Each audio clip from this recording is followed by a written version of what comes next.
নমস্কার। কবি প্রণব ঘোষের লেখা কবিতা টুনি। বিজ্ঞানে আমি 10 পেয়েছি, মাত্র 10। আমার কি দোষ বলো? প্রশ্ন যা ছিল খুবই সহজ, উত্তরও ছিল জানা। ভাগ্য আমার সহায় ছিল না, পৌঁছতে হলো দেরি। নইলে আমি কি তেমন ছাত্রী বিজ্ঞানে ফেল করি? সকাল থেকেই নানা অঘটন, জলখাবারে আসতো ডিম। রান্নার মাসে নিয়ম জানে না, ডিম খেতে নেই, কেননা গোল। অমলেট দিলে দোষ কেটে যেত, লিটার মার্কস পেতাম ঠিক। ভাগ্য আমার সহায় ছিল না, যেতে দেরি হলো অত্যাধিক। ঘর ছেড়ে যেই বেরাতে যাব, দাদু হেঁচে দিল, হ্যাঁচো। ঠাকুর মাতাই রেগে মেগে কায়, মাকে বললেন, বৌমা, হাঁচি পড়লো, বেরোয় না যেন। টিক টিক টিক তখনই মা বলল, ঠিক আছে ঠিক আছে, একটু বসে যাবে টুনি। অগত্যা তাই বসতে হলো। হাঁচির বিপদ যেই না কাটলো, চৌকাঠে পা, আবার পড়ল বাধা। টুনি, ঘরে বসে যা। কপালে দিয়েছি দইয়ের ফোঁটা, হাতেতে বিপদ তারিণী। কোমরে ঝুলছে ঢাউস মাদুলি, বিপদ এড়াতে পারিনি।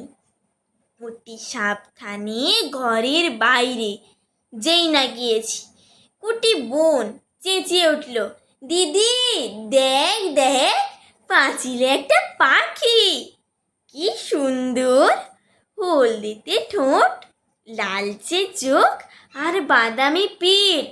তাকে দেখি পাঁচিলে বসেছে, হায় হায়, ওটা এক শালিক। রিক্সা কাকু দিচ্ছে তারা, কিন্তু যাবার জো নাই। বাড়ির সবাই শালিক খুঁজছে, আয় রে শালিক আয়। আরে শালিক না দেখে টুনি কি করে স্কুলে যায়? শালিক ছুটল অবশেষে, রিক্সা ছুটল খুব জোরে। আর দেরি নেই পৌঁছতে স্কুলে। কিন্তু আমার পোড়া কপাল, হঠাৎ ব্রেক থামতেই হলো। পথ কেটে গেছে কালো বিড়াল। দেরির পর আরও দেরি, দেরিতে গেলাম স্কুলে। সামনেই দেখি কি সর্বনাশ, বিজ্ঞান দিদিমণি। খুলে বললাম রাগে গজগজ, বসতে দিলেন ঘরে।